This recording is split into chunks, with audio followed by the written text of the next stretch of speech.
As 2020 draws to a close, it's time for me to do my annual What's Next with Agile. That's this week on the Badass Agile podcast.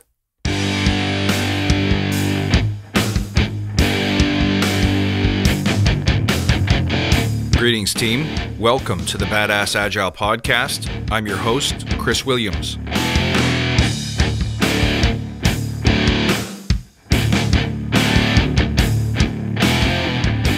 Hello, everybody. How are you? Welcome back. It's great to see you.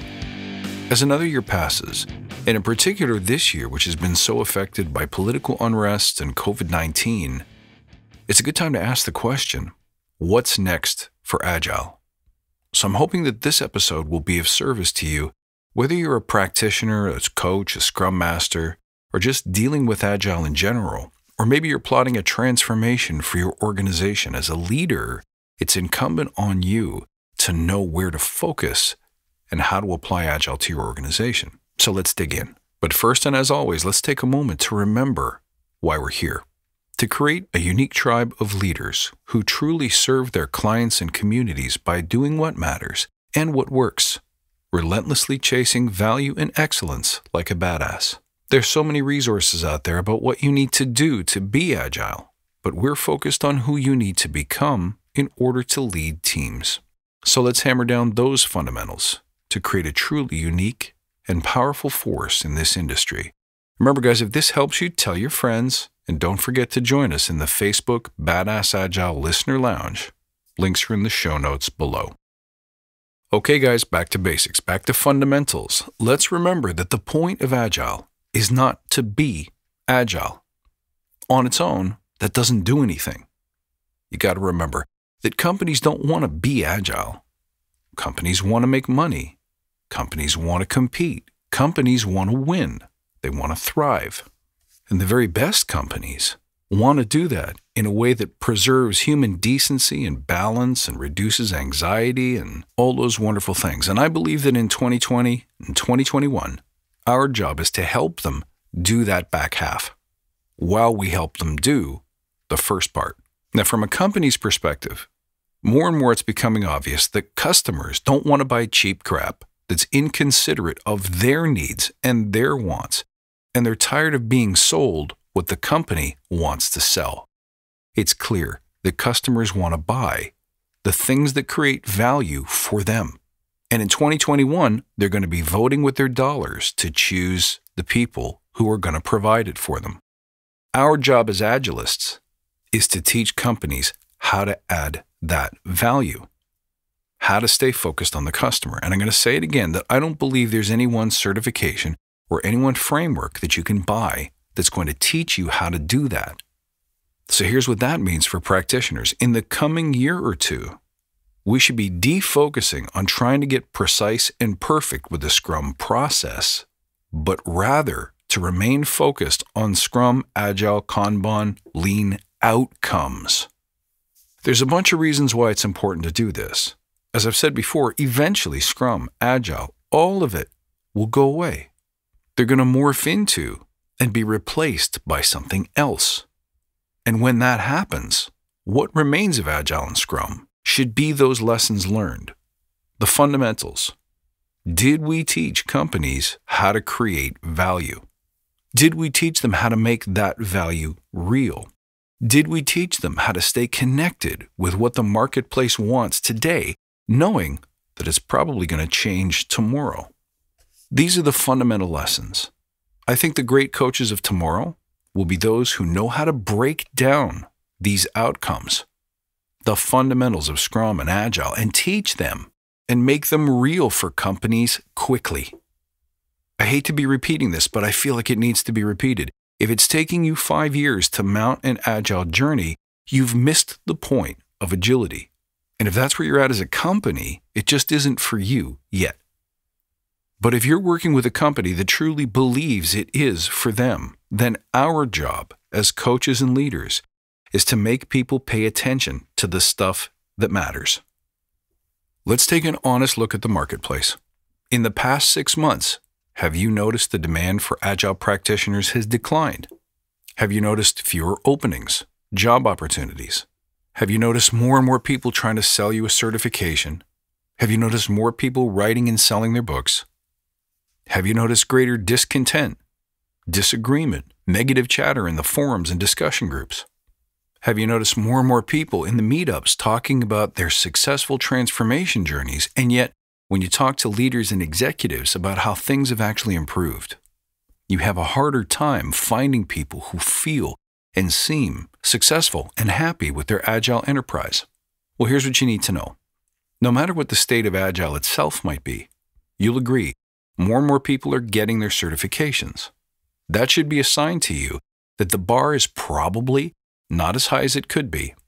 But in any event, it means that there's going to be an increasing number of qualified or at least certified individuals in the marketplace competing for the same spot. Basically, everyone in the building is trying to squeeze through one fire exit. So what's going to happen? Mayhem and disaster are likely to ensue. So what do we have to do? Well, we ourselves, of all people, should be agile. So we ourselves should be the first to pivot.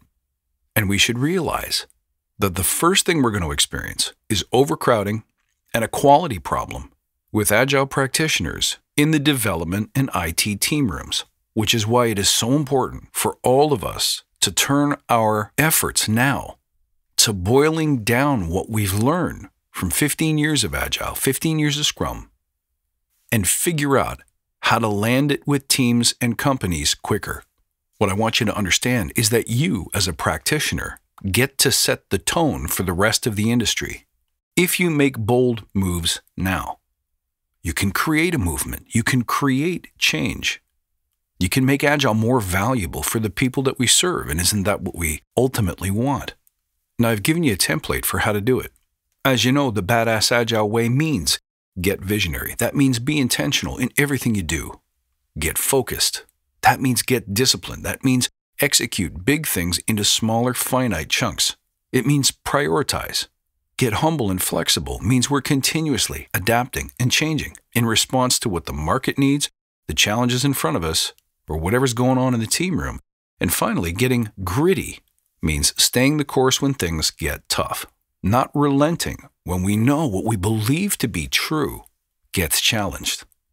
If you take those 4 principles alone, you can bring them to every area of an enterprise. We already know that Agile is catching fire in human resources, in marketing.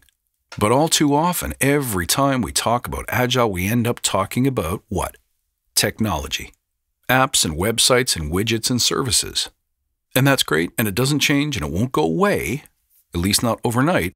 But what I'm trying to get across is that as leaders, and I called this last year when I did the exact same prediction, we need to get it out of the team room and out to the rest of the organization. Because what happens if we don't? IT adopts it, IT gets it, IT believes it and lives it, but it dies on the vine. Because the minute we open the doors and try to let our little ray of sunshine infect the rest of the organization, that's where we meet resistance, lack of preparedness, lack of will, lack of coordination, organization, and all of the other stress factors that cause transformations to fail, to struggle. Not fully convinced? Not a problem. Here's what you do. While you continue to do what you do, in the way that you do it, take just 10%, 20% of your time and work on figuring out how to land Agile principles into non-technical areas of an organization.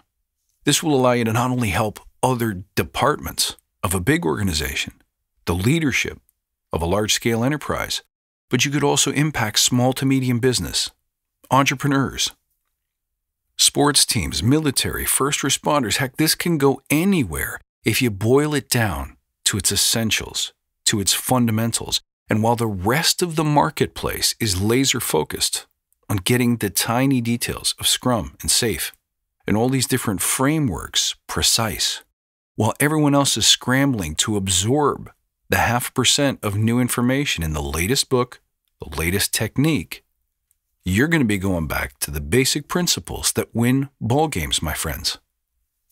Get visionary, get focused, get humble, get flexible, get gritty. It's time to start changing the game and changing the language. Set yourself up, not as an Agile expert, but as an expert in victory, as an expert in building kick-ass teams, as an expert in leading change, at inspiring people, at influencing people, at exciting people, at bringing more passion to the workplace, bringing more balance to everybody's work-life mixture. Because pretty soon, there's going to be an oversaturation of level 3 or level 4 certified what have you. But there's going to be a mass scarcity of people who know how to drive it home, to change mindsets, to prevent transformation and adoption from being a 5-year monolithic waterfall project in and of itself, and into a streak of lightning, an instantaneous spark that begins a mindset change and a habit change and a practice change that can begin delivering benefits today, tomorrow. And yeah, it'll take years of persistent, consistent, healthy forward movement to truly change a large organization. But if we're stuck in that team room and we're all competing to be the Yoda of some Swedish stand-up technique, I believe in 2020 and 2021, you're going to get the creeping suspicion that it's not working anymore, and it's time for us to change. So will you be first? Are you with me? If you believe in this movement, tell your friends, share this with people who need to know, share this with people who are trying to build a future, share this with people who believe in what we're doing and want to take what we've already built and make sure it survives and grows and moves forward. My friends, thank you for listening. You can reach out at badassagile.com or find me on Twitter at badass_agile. I look forward to seeing you next time, and until then, stay badass.